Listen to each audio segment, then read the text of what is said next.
I'm Truman, the Gray Merchant. Wiktionary defines the verb netdeck as derogatory slang for the act of using decklists copied from the internet. It's a very divisive phenomenon, and today I'd like to go through its history within Magic the Gathering. Despite Gemini's best efforts, a Google search will quickly bring up a plethora of results, either decrying or defending netdecking for every customizable card game there is. A practice that involves zero creativity and is usually done by players who are only interested in a cheap, effortless win, believing they can only achieve such a victory by copying an established winning deck. For this reason, it is a practice that is considered to be shunned upon by many players, says the Yu-Gi-Oh! Wiki. There are zero things wrong about netdecking at all. It's just a question of preferences and what you enjoy most in the game, says a user on the Gwent subreddit. I dislike that most people I run into at LGS have a netdeck. It feels like they didn't do any work, and that bugs me. It's like a cheat code in a video game. They skip a bunch of failure and learning, says a user on the Lorcana subreddit. There's nothing wrong with trying a deck someone else built. You learn how to build good decks by looking at good decks built by other people, answers someone on Quora. Wikia, Reddit, and Quora are all deeply flawed sites, but I have to give the prize for my least favorite Google result to Urban Dictionary, as encapsulated by its top definition for netdecking, which inserts obvious opinionation to the extent of going after a specific random Yu-Gi-Oh! Clan. But the point remains that netdecking is a deeply contentious topic. A discussion on Magic and netdecking must begin with an exploration of Wizards' evolving policies on set and decklist transparency. The further back you go, the more protective Wizards was of the contents of sets before and even after a set's release. Over the past 15 years or so, the gap between the full set reveal and the pre-release has widened a few times. For a long time, sets weren't fully released online until the set's first pre-release. Heavy card previews didn't begin until Odyssey Block in 2001 and 2. For Magic's first year or so, Wizards didn't even reveal full card texts and rarities after the set came out. Note that cards wouldn't get rarity indicators for another 5 years. Wizards went so far as to put islands on Alpha's rare sheet to obfuscate which cards in the set were rare. Relatedly, the deck lists for the 1994 and 1995 World Championships were not shared outright. In the in-house Wizard magazine, The Duelist, writers were allowed to identify some cards and general strategies, but full deck lists were not released to the public. It's kind of written like a math problem. If Alexander's deck has a mana-producer ratio of 40% and a spell ratio of 38%, and he's on a train going 60 miles per hour, how many broken cards is he playing? The reason for this secrecy was a desire for player discovery. Wizards thought that by sharing as little information on sets and deck lists as possible, players would have a more organic discovery process. In Mark Rosewater's words, obviously, time and the growth of the internet made Wizards realize that sharing information, not withholding it, was a key part of building the community and metagame. The metagame is all the decisions, resources, and information relevant to Magic beyond your immediate game. Mark is right about the role of the internet, but as he alludes to earlier, players' demand for and desire to share information on Magic predates the wide adaptation of the net. Magazines were an important resource for early Magic knowledge seekers. For example, the November-December 1993 issue of Shadis magazine was the first public list of alpha cards and rarities, made by opening packs and running calculations. The issue also features in-depth discussions of important cards and strategies. Another notable magazine was Scry. It was perhaps best known for its card price records, but also did extensive write-ups on tournament Magic. Inquest was another prominent Magic resource. For example, in their first issue, they rated every single existing Magic card. I spent a lot of time searching for the funniest incorrect rating. I settled on them giving Channel a 2 out of 5. Inquest even made card-sized deck lists they could keep with your cards. Those were probably the biggest magazines in early Magic, but there are countless others. Have you ever been to the magazine section of a bookstore and noticed that there are like 7 different magazines on the Civil War for some reason? It's like that, but multiplied several times. Relatedly, Wizards is and was well aware of the ramifications of Magic's metagame, and I've written about it many times over the years. Richard Garfield discussed it as early as 1995. Even then, he acknowledged that information about a release is available almost immediately on the internet. But he also argued, maybe in some small way, being stingy with information, then has helped form the community of Magic players that exists now. Players have been brought together by the metagame of exploring the world of the cards. In a later online article, former pro player Jeff Cunningham recognizes the helpfulness of studying the results and deck lists of previous tournaments in the format, and even teaches you how to.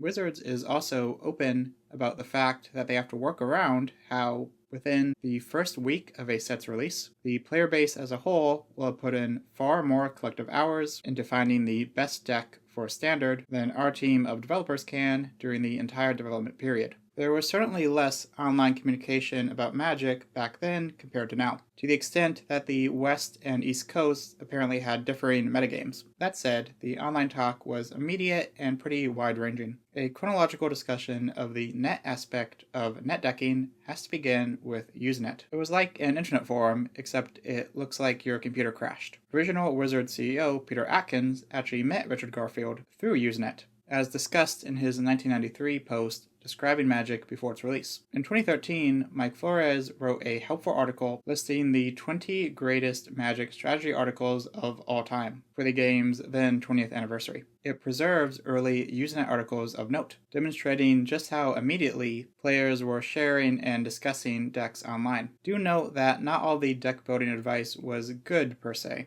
and that's putting aside the intentional hoaxing. Looking at rec.games.board, here's a discussion of Magic's metagame from literally the day of Alpha's release. Here's someone 4 days later complaining about spoilers. 3 days later, we have someone asking for help with deck construction. 2 days later, we have the first attempt at constructing a list of every card. This thread from September of 1993 is perhaps the earliest published deck in the history of Magic. As the 90s progressed, more modernized websites rapidly progenerated. A .com boom, if you will. Magic players were quick to utilize this exciting new technology, most notably with the dojo. Modernize being a relative term, of course. From 1995 to 2001, the dojo served as the premier source of Magic strategy guides and tournament reports. The site was created by Frank Kuzumoto, who was frustrated with the chaos and nonsense of Usenet. He thought to curate and broadcast the best of Magic discussion and analysis. It was perhaps here that the slang tech was popularized,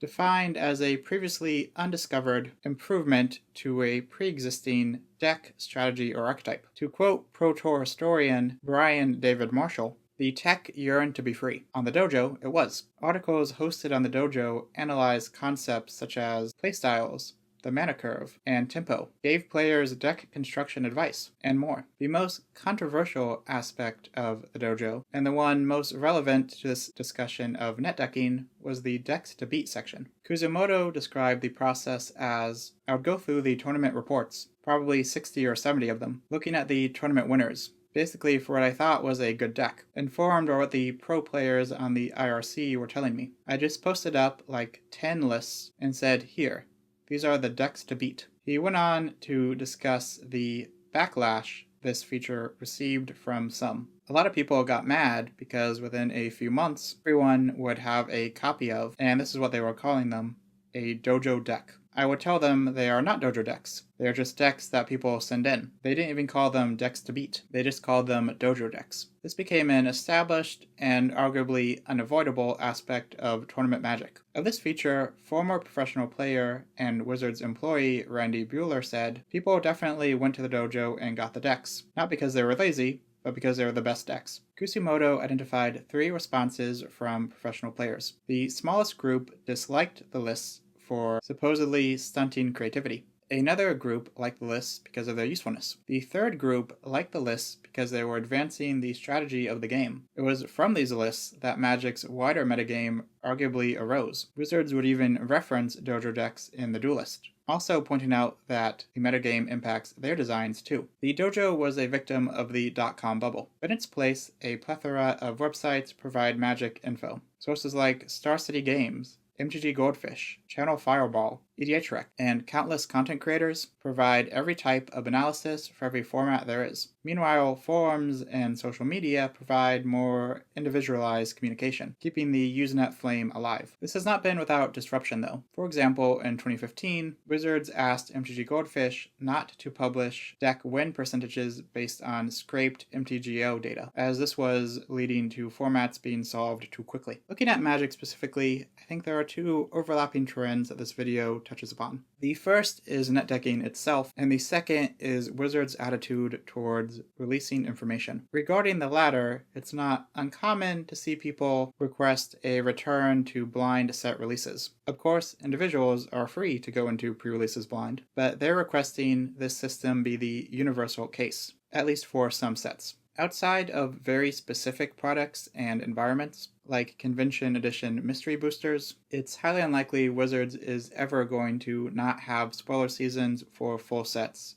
for a variety of reasons. And it's wholly impossible to keep a set secret once it's released. If a set is released at the same time all across the world, cards will immediately be spoiled online, but in a much more chaotic manner that is less convenient for everybody, and greatly favors more enfranchised players. Additionally, store owners want players to have knowledge of products in advance, so they can accurately assess demand. And there are certainly a lot of players who want to know exactly what they have a chance of opening before they buy something. Just look at the secret layer bonus card debate. In terms of tournament data, Wizards trying to keep that secret would be a losing battle. The netdecking debate is more complicated. I think it can be split into the game side and the player side. Is netdecking bad for the game?